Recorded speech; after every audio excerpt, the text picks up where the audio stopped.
This is distillation. So I'm distilling Powerade. I poured Powerade from the bottle into the round bottom flask and added heat. What you're seeing is the water boiling out of the Powerade.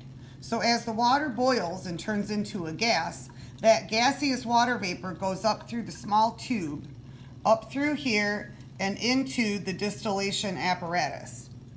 The distillation apparatus has two tubes coming down from the bottom.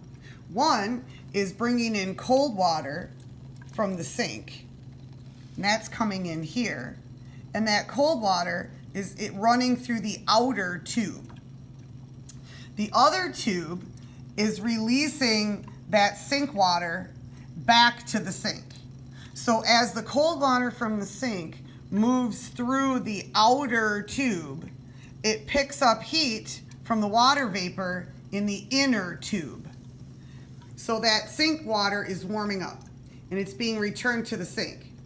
As that water vapor from the Powerade loses heat, it condenses inside the distillation tube.